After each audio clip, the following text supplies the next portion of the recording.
Good evening and welcome to the London Borough of Hammersmith and Fulham's Cabinet meeting of the 19th of April 2021.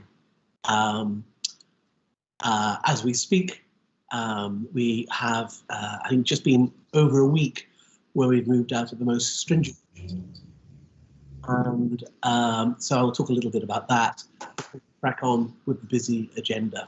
But to start, let me begin by telling you who I am, which is my name is Stephen Cowan. I'm the leader of the council, and introducing my formidable team, starting with Councillor Sue Fenimore, who will, as we run through the roll call, will say hello. So, Councillor Sue Fenimore. Hello, good evening, everyone. Hello. Councillor Ben Coleman. Evening. Councillor Adam Connell. Good evening. Councillor Larry Culhane. Good evening, everyone. Councillor Wesley Harcourt. Good evening. Councillor Lisa Homan. Good evening, everyone. Councillor Andrew Jones. Hello, good evening. And Councillor Max Schmidt. Hello, good evening. Hello. And amongst the officers we have in attendance, it includes Kim Smith, the Chief Executive, and Rhian Davis, who is our Director of Resources. The councillors you've just heard read out are respectively the Deputy Leader, the Cabinet Member for Health and Adult Social Care, Cabinet Member for Public Service Reform, Cabinet Member for Children and Education, Cabinet Member for the Environment, Cabinet Member for Housing, Cabinet Member for the Economy, and Cabinet Member for Finance and Commercial Services. So that's where we are. I think as we talk on a particularly sunny evening, and I know as I wandered the streets of Hammersmith and Fulham earlier tonight, I was happy to see people congregating and looking like they were having some fun for the first time in what has been a very long winter.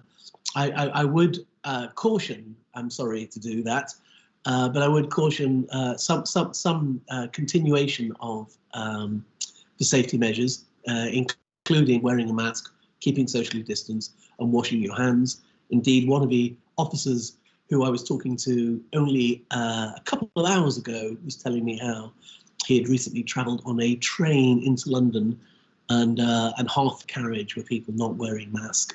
Now, whatever the cause is, and we don't know the causes, the Hammersmith and Fulham's COVID infection numbers have gone up in the last week. And we are indeed tracking who it is who's got the disease and how they think they've got it. But as we can see, I think whilst everyone does need to go out and have some fun, we do need to make sure we're protecting ourselves and doing everything we can to avoid a third lockdown, particularly as new variants sweep around different parts of our city. In Wandsworth, I know they've been carrying out door-to-door testing for the South African variant. We have the Brazilian variant also in London, and Indian variants and many others.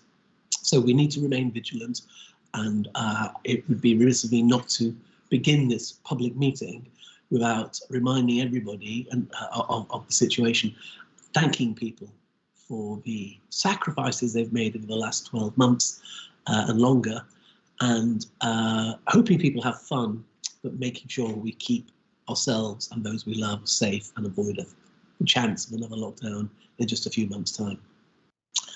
I'm going to call for a minute's silence in a short while, not just for His Royal Highness Prince Philip, who, as you know, passed away just over a week ago and was laid to rest on Saturday. And indeed, if those are interested, we will be having a minute's silence of a full council meeting later this month. Indeed, speeches will be given appropriately. But I'm also sorry to formally inform everybody that last week, Alderman Michael Cartwright, who was a former mayor until quite recently, until 2018, and indeed a former deputy leader of this administration and opposition, died peacefully just over a week ago. And I know from the number of letters I've had from my constituents, I was fortunate to share a ward with Mike in Hammersmith Broadway ward. And I know the sheer number of my constituents have just contacted me saying what a good man he was, how he helped them. And we'll indeed hear more about that when we have the full council meeting. So he was very much missed, and certainly we are all in a state of grief for the loss of our friend, Mike Cartwright. So if you don't mind, we will begin a minute's silence, and Katia will tell us when that minute has come to an end. So beginning now. Thank you.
The minute of silence is over, Leader.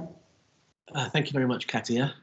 And we indeed, there will be a funeral for Mike later on, which we will put on the, we will announce that on the council website. And whilst the numbers are restricted, then we will be broadcasting it on YouTube for those who know him and would like to be part of the funeral in some way. Okay, right. Well, I will now move on to item number 1, which is the minutes of the Cabinet meeting held on the 1st of March 2021. Are those minutes agreed? Agreed. Thank you. It's agreed. Anyone abstain? Nope. Anybody disagree? Nope. In that case, they're agreed unanimously. Apologies for absence. We've already heard of Councillor Sue McMillan's absence. Everybody else is in attendance, so please note that. Item number 3, declaration of interest. Are there any declarations of interest? No. In which case then, we move on to the Corporate Revenue Monitor 2020-2021, month 9, 31st of December, closing on 31st of December 2020. Councillor Schmidt, would you like to introduce your report?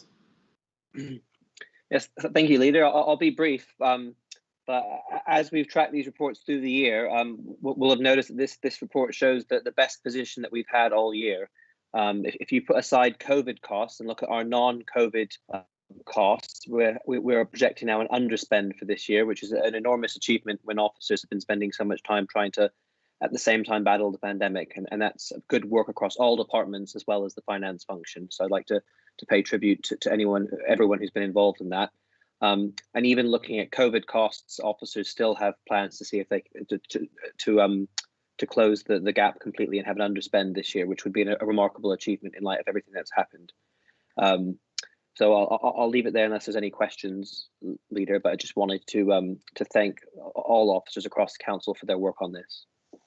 Indeed. Any other questions on this, please? Any comments? Just wanted to say, I just want to echo Councillor Schmidt's praise for the officers who've managed to bring this in, working with the Cabinet members, and to stress that this is, of course, also happening while we're still offering free care at home to people in the borough, which is the only place in London, I think, the country that does that, and Meals on Wheels and other things which are very important to us and to our residents. So I think officers need to be even more praised for being able to deliver that. Yeah, no, thank you very much. I mean, you know my view, which is local government needs to be made significantly more efficient, and that's been the driving force of the administration the time we've been in office so far. And we've been turning an old-fashioned bureaucracy into something that begins to look like a very sharp modern business. And whilst there are many examples where we still have some way to go, the level of probity we've introduced around value for money and how public money is spent, I think, has been important, not just because that's the right thing to do anyway, but at a time when our budget has been reduced from £184 million at the beginning of austerity in 2010, it is now 124 million. And yet, as Councillor Coleman, you said, we have free adult social care, significantly reduced charges for Meals on Wheels, free breakfast for all children in our poorest schools, free lunches for all children in our poorest schools, the largest number of law enforcement officers in the borough's history, and much more. So the idea that we're delivering more for less and with less, I think, is something that is really very exceptional, and I'm extremely grateful, not just to the finance team who are continuing to do that, led by Councillor Schmidt, but also for Kim Smith and every one of the SLT, the senior leadership team of officers, who've made sure their budgets are being brought in line with what they said they would when they set the budgets. And that isn't something that didn't always used to happen in previous years. So great that we've managed to do this in the last 7 years. I think we've been making real headway on this, and the budget is one of those indicators. I would stress we have big challenges ahead, not least Hammersmith Bridge and COVID. And as we all know from that Harold Macmillan saying that events, dear boy, events, well, we've had plenty of those to deal with over the last year, and they've been costly in some cases. And so the probity and good management of public money is what makes us strong. Thank you. So thank you very much. And I hope you feed that back to your officers, Kim. Are you happy to do that? Yeah, I'm taking that. Thank you very much, Councillor Cowan and Councillor Schmidt and Councillor Coleman. I absolutely will do that. It's been certainly a very tough year for the officers, but balancing the budget and delivering better for residents has been very much at the heart of everything that we've done. So thank you very much for that. It's a pleasure. And when I think about some of the things we dealt with when we first came into office, and the lack of how money was spent with sometimes very little record, and how interest-free loans were given for no apparent reason, all of that stuff gone. And I'm grateful for the leadership you've shown, Kim, in turning this organisation around. Okay, great. Is that paper noted? Noted. Noted. Yeah, I think it's noted, isn't it? It's not agreed, is it, Katia?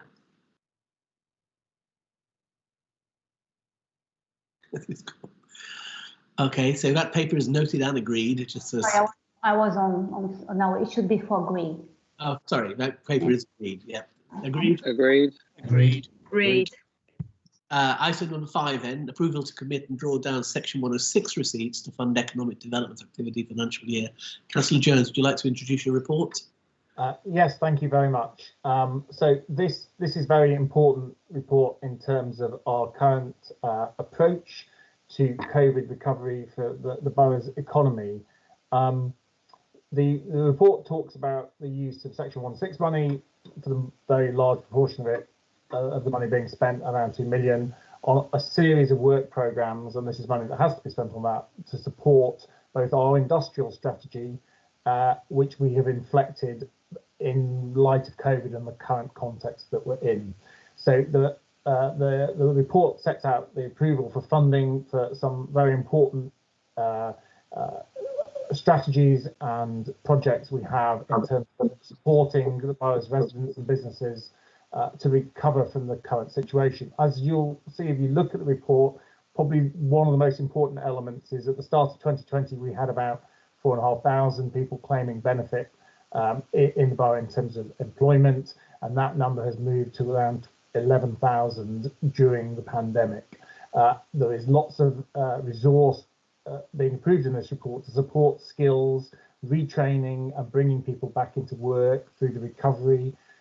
It's uncertain exactly, of course, as different industries recover as we come out of the pandemic, how that will pan out in the job market, but many of our residents have experienced an extremely challenging time, particularly in sectors such as hospitality and retail, and we are seeking to use our industrial strategy to support them into employment again, and we have particular focus, of course, around our life sciences, around the White City Innovation District, but also in arts and cultural media, and also in our burgeoning green economy within the borough. So the report sets out a series of projects. One of the key things, as I said, is helping people and helping businesses get people back into work in the current context, and I would strongly endorse. I would also endorse it to you. I would also like to thank the economy team of officers who worked extremely hard, obviously, to produce this report, but have had a very, very challenging year and have been working enormously hard to support businesses and residents in terms of the pandemic context and the impact on their livelihoods. So I thoroughly endorse this to Cabinet. Yeah. Any questions on this? Any comments? Well, I would say all of us know the businesses across the borough, and there's been a number of initiatives to try and help small businesses over the years, not least the giving people free market stalls in North End Road Market and indeed King Street Market days and other sort of events that have been going on. What I do understand is it's not just the 4,500 to 11,000 employment jump, which was by December, by the way. We're still looking at this current round of figures. But also there's 13,700 people furloughed, and if that scheme ends in the autumn, then significant numbers of those people will be struggling for income. So I think our focus has to be very much, how do we support people there, how do we help set businesses up, how do we get them into jobs, and so I'm very keen that we do that. And indeed, if you look at the hospitality businesses, it's evident to me when I get the public health briefings that this pandemic will be with us in some shape or form for quite some time to come. And that does mean we're going to have to adapt how we live and how we use public spaces outside. And I'm very keen, and I appreciate this how strapped we are for cash, as was discussed in the previous item. But I'm very keen we look at how we help those businesses take outdoor spaces, particularly retail and hospitality businesses, because I think that could be the crunch, depending on especially the government schemes dissolve. So thank you very much for this. I can see Ben Coleman has got his hand up. Ben, over to you again. Sorry, it's me who keeps jumping in, but I just wanted to say I think it's a great report, and it's really the focus that we're taking out. Really pleased to see, and a couple of things that are particularly I'm really happy to see, and that's a focus on initiatives targeted at Black and minority ethnic communities, including mentors and Somali-led providers, and also a focus on disabled and residents with SEND and the underlying issues of discrimination in both cases. Because one thing that's come out of this pandemic, and we're seeing it particularly around vaccination, is the lack of trust and confidence that a lot of people from Black and minority ethnic communities and disabled communities have in any form of, in the NHS and in government. And after so many years of discrimination, that's perhaps hardly a surprise. So I know we're trying to do our best to tackle that and build confidence and build trust, and in housing and in employment. And so to see this focus here in this report is just evidence that we're going to try and do this to give these people, give all our residents a proper chance of work and end this discrimination. And I applaud the focus here, and I'll be following with great interest the outcomes. Yeah, there's definitely quite a lot of overlap between your brief and Andrew's, Ben. So thank you for raising those points. And indeed, it captures the nature of what we mean when we say we want inclusive growth, in the view that we want everyone to have a chance at living the best possible life they can, no matter what the circumstances. So thank you very much for that. Can you take your hand down, Ben? And in that case, can I ask if that report's agreed? Agreed. Agreed. Thank you very much. Members, Lisa Homan, on the decarbonisation of social housing. As you know, we're determined to be the greenest council in the country. Climate change is a significant and real and present threat, not just to us, but to the ecology of this beautiful planet. And we need every aspect of what we're doing, while we have any power or influence, to begin to tackle climate change. So decarbonisation of social housing is one of the things we want to do. We have a lot of social housing. Lisa, over to you. Yes, thank you very much. I'm really pleased to bring this report forward tonight. We're one of 6 London boroughs that bid for money for a prototype decarbonisation project on our housing stock, and we were successful with working with those 6 other boroughs and the GLA. So we've got funding, and we're putting our own money in as well to retrofit to decarbonise 27 properties on the West Kensington estate. And the aim is that the learning from that will enable us to think about how we might take that forward, and our ambition would be to actually take it forward across the whole of the housing stock. And all the report this evening is asking for Cabinet to do is to approve the design and prototype phases as outlined in the report, and to delegate the Strategic Director of the Economy to provide approval for the design and delivery stage of that project. I really do want to recommend this, and I hope that when we carried it out, we'll be able to do much more, but it will be a massive learning task for us. Well, thank you very much for that, Lisa. Anybody else would like to ask any questions or make a comment? Okay. In which case is that report agreed? It's agreed. Agreed. Disagreed. No one disagrees or abstains, in which case we'll move on to item number 7. This is the approval of Queen's Mill Special School Academy conversion. We had a lot to do with Queen's Mill. I think Councillor Coleman was a governor there for a considerable amount of time. And indeed, when we first came into office, we spent an awful lot of time working with Queen's Mill on the special education needs transport service, which was a big disaster we inherited at the time. So we know it very well. Larry, over to you to introduce this report. Yeah, thanks very much, Leader. And as an aside, that's a transport service we've invested an extra £1 million at least in since we took office in 2014. This paper relates to Queen's Mill School, which is a fantastic provision up in the north of the borough, which specialises, looks after a wide cohort of young people with special educational needs, but specifically it specialises in autism.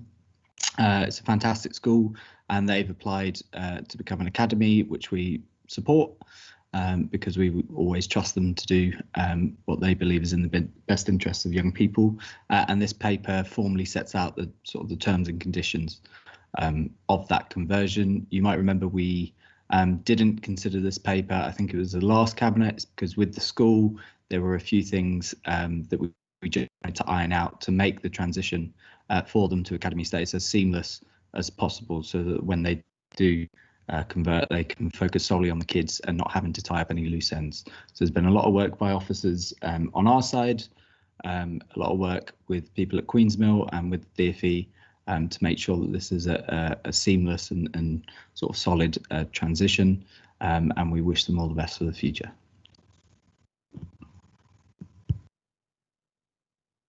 Okay, thank you very much. Does anybody else want to make any comments on that, please? In which case is that item agreed? Agreed. Agreed. Item number 8, forward plan of key decisions. Is that item noted? Noted. Noted. Discussion of exempt elements if required, and there are none, so I therefore close this meeting. Thank you very much if you've watched from YouTube. Good night. Thank you. Thank you. Thank you. Bye.